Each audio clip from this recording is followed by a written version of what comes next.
back. This is Boomer Life on CL 650. This is Boomer Life on CL 650. I'm Joanne Sutton. Maria Howard is with me today, and Maria is the CEO of the Alzheimer's Society of British Columbia. We're talking about all of the research being done for dementia, because this is basically a disease with no cause and no cure, and we hope that changes within our lifetime. Now we'll get to meet some of the hardworking individuals working selflessly on that task, and I take honor now. Let me introduce to you to Dr. Mar14th2016. Thanks for joining our show today. Oh, thanks, Joanne, for having me here today. Excellent. Dr. DeMarco is a clinical assistant professor in pathology and laboratory medicine at the University of British Columbia. She is also a clinical chemist for St. Paul's Hospital, Providence Healthcare. Her laboratory focuses on developing new diagnostic tools to help identify and differentiate forms of neurodegeneration early in the disease course. Can you just put that into simple terms for us? Tell us what you do. Sure. My job is to basically develop the test. So if you've ever had, your blood drawn at the doctor's office, that blood goes somewhere, and that somewhere is my lab, right? So we get to look into body fluids and see if we can, with what's present, identify disease states. And so my laboratory really focuses on developing those technologies to make that easier or more accurate or make it better. So as a result of Dr. DeMarco's research accomplishments in clinical test development, she has received a notable award from the American Association of Clinical Chemistry for outstanding scientific achievement by a young investigator. Congratulations. So when was that award given? Oh, just about a month ago. Oh, so it's fairly recently, yeah. So tell us, why did you receive such an honor? It's basically given for... It's a yearly award that's given out to someone who's demonstrated creativity or outstanding scientific achievements in the field of diagnostic medicine or laboratory medicine. And so I was very fortunate to be honored with that award. I think, and we're fortunate to have you share some of that experience with us today. So I think this would be a great opportunity to talk about the exact research that you do. But how did you end up in this field? Did you have an inspiration? Were you always driven to this type of laboratory work, behind the scenes? Well, I started as how you might picture a scientist typically, toiling away in the laboratory. And I was interested in sort of the disease process that's related to Alzheimer's disease and studying that, away in the lab. But eventually I came to a point where I really wanted to affect healthcare, affect patient care in my lifetime. And so I took on additional training in laboratory medicine so I could start to make that connection. So bring those things from the basic science world and merge them with healthcare. Do you have a direct connection to Alzheimer's disease? Yes, I do. It's something that has affected multiple members of my family. And so something at a young age I appreciated, and more as now I'm getting older, I can see the importance for myself and my family and what that means down the road for us. Now, we've been told that you're working on various diagnostic tools for identifying Alzheimer's disease and other dementias, that you're involved in both research and in clinical studies. So could you explain this for us and for our listeners about the difference between the clinical trials and the research trials? Sure. A clinical trial is basically a type of research study. It's a particular type of research study that involves humans. And not only does it involve humans, but it has to involve some kind of intervention. So something where you're modifying the way patients are receiving care. So we can typically think of this as maybe a drug trial where you enroll a bunch of people and you divide them into two groups. So one group gets drug A and the other group gets drug B, and then you follow them to see how they do. And so in that way, there's some kind of intervention or change in care. And that's different than if you're just observing without intervening in care. And what would the actual diagnostic tools be that you're exploring in your work? We're looking at measuring biomarkers or signatures of the disease process, and signatures that are left really early on in the disease course. And so recent research has shown that there's evidence of Alzheimer's disease 10, 15, 20 years before you even get symptoms. So we're trying to pick up on those signatures that are happening really early on in the disease course. Is that what you would term as a biomarker? Yeah, so biomarkers are basically molecules that are floating around. Either, they could be in your blood or they could be in the fluid that surrounds your brain called cerebral spinal fluid. And so we try and delve into that fluid and see if we can pick out those molecules that are really of interest and that are telling us something about the disease.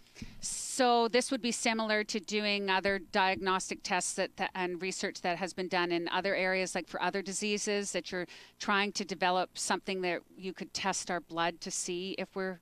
Yeah, absolutely. So you think of like diabetes, for instance, and diabetics might monitor their glucose. They might monitor their hemoglobin A1C as a signature, as a biomarker for what's going on with their disease. Are they monitoring their glucose? Are they not monitoring their glucose? And so we want to look for sort of similar markers, but of a different disease process. In this case, the degeneration that occurs with Alzheimer's or some of the other related neurodegenerative disorders. And have you actually identified some biomarkers? Yeah, so there's actually several known biomarkers out there. And so first off, we want to make sure that those we know about get translated into patient care. And that's a real strong focus for my work, is that we get this pull from the neurologists that say, we really want to be able to use that in our work. And so my role is developing clinical quality tests that they can use. And then also a longer term objective is to identify new markers that maybe, well, if you didn't have to go after cerebral spinal fluid, maybe you could go after a blood test instead. We can start looking for things like that. Interesting. Now, I know we chatted a little bit before the interview actually started for broadcast, and you said one of the common questions you get asked by just, average people like myself, or why do you do this? Why? Right. Why bother having a diagnostic test if there's no cure? If there's no cure. Yeah. And so, my answer to that is really born from what we've seen in research studies. We know that if we want to affect disease, we really have to affect it early in the disease process. We can't wait till things get too far. And so a good analogy is if you're cooking on the stove and you accidentally start a fire. Now, if you put a towel over that, get the fire out right away, you have a bit of cleanup to do, but it's manageable. On the other hand, if you let that fire get out of control, all of a sudden you've destroyed your kitchen or maybe your house. And now, it's a big problem to try and repair that. So we, take that in the context of Alzheimer's disease. If you can address it when there's just very mild, a little bit of damage, then you have a much better chance of changing the direction of this disease versus if you let things progress too far. You're trying to get in before that fire really starts burning. When we talk about things like clinical trials, I think people often wonder, well, how can they get involved? Are there resources available for people interested in being a part of your diagnostic research or your clinical trials that are out at UBC? Absolutely. There's a lot of work going on in the province, across Canada, and internationally for Alzheimer's disease. So certainly locally in the Vancouver area, people can contact the Clinic for Alzheimer's Disease and Related Disorders at the University of British Columbia, and they can call in to see, if they might be eligible to participate in some of these clinical trials. And these studies often address, again, this idea of tackling the disease very early in the disease course, where right now some of our best biomarkers are from cerebral spinal fluid. So they might consider doing a spinal tap, what's known as spinal tap, or lumbar puncture, so that we can access the cerebral spinal fluid. And also outside of BC, there's resources on the internet that people can turn to, like clinicaltrials.gov, where you can actually search by, your province, or, you can search on a map kind of what's going on in your area as far as clinical trials are concerned. So what do you think is important for most of us, lay people, to understand about dementia and all of the research that's being done around it?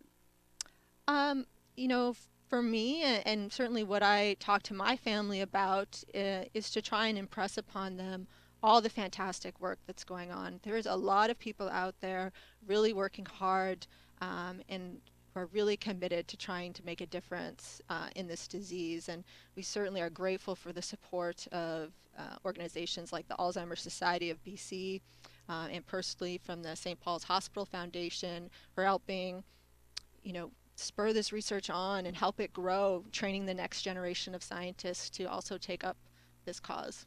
You're obviously passionate about what you do. Tell us a little bit about the program you're working on right now.